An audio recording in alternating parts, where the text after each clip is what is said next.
ওরা তো 600 টাকা দিয়ে সিনেমা দেখবে না, ওরা তো 400 টাকা দিয়ে সিনেমা দেখবে না, দেখবে না মানে কি পারবে না। আমরা আরেকটা জিনিস যদি লক্ষ্য করি যে আমরা দেখছি যে আমাদের বাংলাদেশে যে কয়েকটা হল এখনো জীবিত আছে, তো প্রায় হলে বাইরের মুভিগুলো দেখানো হয়, আমাদের গুলো বাদ দিয়ে বাইরের মুভিগুলো দেখানো হয়। কেন হয় এটা? এটা কারণে আমার কাছে যেটা মনে হয় সেটা হলো যে একে তো আমাদের ফিল্ম হচ্ছে কম, ওই যে একটু আগে যেটা বলছিলাম যে প্রত্যেকটা বাসায় এখন সিনেমা হল হয়ে গেছে, তো এখন কিন্তু এইটুকু একটা বাচ্চা ছেলে মেয়েও হিন্দি বুঝে, হ্যাঁ, তো ওরা একটা ফিল্ম দেখছে ইন্ডিয়ান মুভি, ওটা এখন বড় পর্দায় দেখছে, তাদের ভালো লাগবে, শুনেছে আচ্ছা ওই ছবিটা আসতেছে, ওর তখন টেলিভিশনে দেখছে না, ফিল্মটা না দেখে ওয়েট করে এই যে হুমড়ি খেয়ে পড়ছে, এইটার হচ্ছিল বড় কারণ।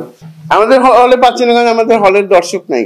আমাদের হলে যারা দর্শক আছে বা ওই বাংলা মুভি আগে যেরকম ছিল জেনারেল, মানে প্রতিটা সিনেমা হলই ছিল অলমোস্ট 99% সিনেমা হলই ছিল দোতলা, একদম সামনে একটা, আমি এখন ভুলে গেছি কি কি জানি নাম ছিল, একটা পার্ট, পিছনে একটা পার্ট, উপরে ডিসি, এইটুক মনে আছে।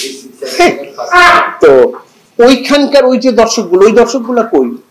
ওরা তো 600 টাকা দিয়ে সিনেমা দেখবে না, ওরা তো 400 টাকা দিয়ে সিনেমা দেখবে না, দেখবে না মানে কি পারবে না। ওদের কাছে 400 টাকা দিয়ে ওরা ঘরের জন্য চাল ডাল কিনবে। হ্যাঁ, এখন দর্শক তো বিভিন্ন ভাবে বিভিন্ন অবস্থান থেকে দর্শক পাশে এখন আমাদের দেশ স্বাধীন হয়েছে হওয়ার পরে আপনার সেই বিক্ষোভ ছবির গানটা প্রত্যেকটা যখন আমরা পুলিশ মারছে অফিসাইড থেকে শুরু করে সেই বিক্ষোভ ছবিটা আপনার গানটা ভাইরাল হয়েছে অনেক, এতে দেখেছি আমরা। এটা আপনি কি দেখেছেন? খালি ওই সময় কেন, এই বিক্ষোভের গানগুলো প্রতি বছর 16 ডিসেম্বর 26শে মার্চ এই সিনেমা কোনো না কোনো চ্যানেলে চলবে, বিশেষ করে 2-4টা চ্যানেলে তো চলবেই, আর গান অলমোস্ট প্রতিটা চ্যানেলেই চলে।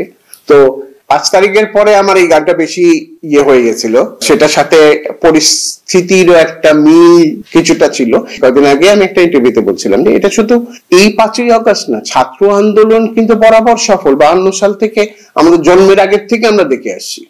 হ্যাঁ, ছাত্র আন্দোলন একটা বিষয়, কিন্তু সেটাকে সবারই শ্রদ্ধা সম্মান করা উচিত। আমি এটা মনে করি, আমি এটা বিশ্বাস করি।